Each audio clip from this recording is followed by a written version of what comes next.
Welcome in, guys, to yet another World of Warcraft video. Today we are going over this week's WoW Economy Weekly Wrap-Up. I apologize for it being a little late. I had some IRL things going on, but we are on it now. So here it is. Remember to drop a like on the video and also subscribe to the channel, and drop a comment down below of what you thought of this weekly post if you've already seen it. We are going to go over it here because there is a couple pretty interesting things to talk about, I would say, in this post here. And as always, this is number 218, and Samanan has his own video where he actually goes over his weekly gold making adventures himself, plus also going over the post because he wrote it and he shares his thoughts of why he put things together the way that he did. So obviously we're going to be talking about today 9.2 legendary sales. The Brutosaur showed up. Some Battle Pet TSM strings, 150k gold in a dream. This is a Reddit post, a little story, and then some further reading. Now the first one here is actually a little thing from Hecons, and he put together a bunch of screenshots from all of his accounts, all of his characters that are selling 9.2 legendaries on different servers, and he said that he surpassed his 1 billion gold in sales and 339.6 million gold profit in Shadowlands. So that is what this picture is. If you guys would like to see this, obviously there's a link to it here for Hecons' Twitter. But something like this is pretty insane, right? It's important to think about that. Of course, all of the gold that he made has not been through legendary, but a significant portion is from legendaries. And also he's already sold a lot in this patch as well, and me included too. Right under it, we have Manfius' video here, and it's the best day in gold making history. Basically what this video is in a TLDR format, just to introduce you to it, is Manfius explains why we had the reset day that we did when legendaries came out. Why so many people were getting so many sales with insane margins and very, very good profit.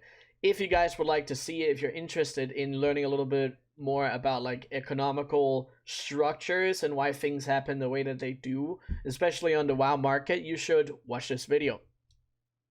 And then besides that, or not Manfius, but Samanan also gets a little screenshot of the Progenitor Essentia market here.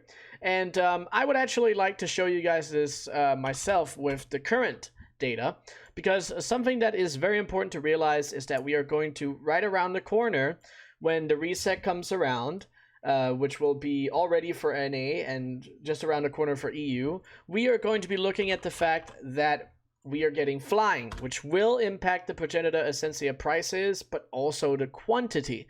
This is going to change drastically because fact of the matter is there's a lot of ores and herbs that you can't really get to if you do not have a flying mount, and it's going to be a lot faster because you can also move a lot faster, fight less mobs, and it's less annoying to actually farm the locations.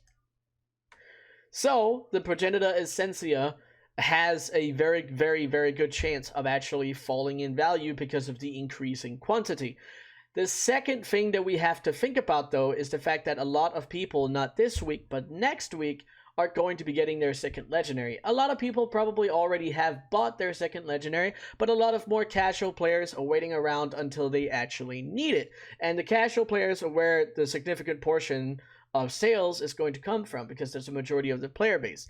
So it's important for you guys to look at something like this, look at the markets, and think about what you do before you invest or sell or anything. Just think about your choices. Now, besides that, Student has a video on how to farm Progenitor Essentia in the best way possible.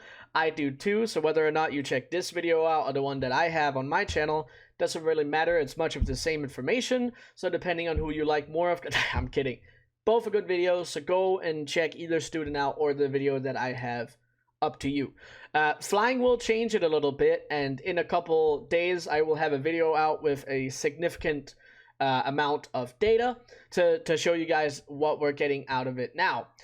So to actually show you guys what else we have here on the post is we also have the Brutosaur back, and the reason that this is featured on the post is going to be because it showed up on the black market auction house again, which it has not done for a very, very long time. So this is a good sign for anyone that still does not have the Brutosaur, that it does show up. It can show up, but you're going to have to be ready to jump a whole gold cap, because this one had one bit. The second bit was a gold cap. So if you are wanting to have this, you need to have a gold cap ready and stack it right next to the black market auction house. Now, Bilisonixia also put together some updated Battle Pet TSM strings, and if you guys are interested in anything relating to Battle Pets, you should definitely check both Bilisonixia out, but also this specifically, because this is a very good idea if you're interested in pets. There's not much more really to it than that. If you guys are interested in it, go check it out.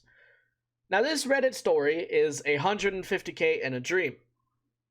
Now, what this started out as is this guy, Primary Champion, put together a little comment here. He said, I've never gotten into gold making until recently, and I'm not very good at it. Like the title states, I have 150k gold right now. Where should I start? I'm on a high pop alliance server, 1 max level leather worker, no other professions are leveled. What should I be doing to increase my WoW wealth?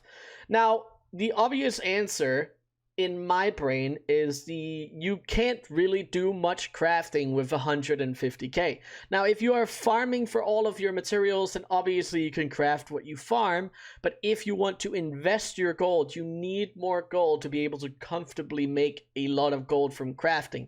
So what I always recommend is at least 500,000, if not 1 million gold in your capital, in your bags, before you start getting heavily into crafting. You can do smaller things, you can try and figure them out, learn a little bit about the markets, but investing all of your gold or a significant portion might not be the best idea when you do not have a lot of gold, because with 150k gold you can't really get into a lot of markets, especially not some of the higher, more expensive ones. So I always recommend go into gathering, do mining and herbalism for a couple of hours, build up your capital, maybe a little more than a couple of hours, but you know what I'm saying. You need more capital before you can get into crafting. But after that, then you can definitely get more into the lower parts, easier parts of crafting. But this guy, what this guy says is he's talking about the fact that he actually made a lot of his gold on some of the lower level crafted armor, so the eye level 89 and not 89, 87 and the eye level 100. And yeah, you can make some significant profit on some of the lower crafting pieces. It'd be an interesting idea. So if you can start leveling up your professions as you're farming, that is also a very good idea. But that's what that is. And then this other part is basically talking about TSM. And I always recommend that people learn a lot about gold making before they get into TSM, because if you do not understand simple gold making strategies and simple economical terms and ideas and structures, then TSM will not help you, and you are also risking making a lot of mistakes on TSM if you don't know what you're doing at a base level before you even use TSM.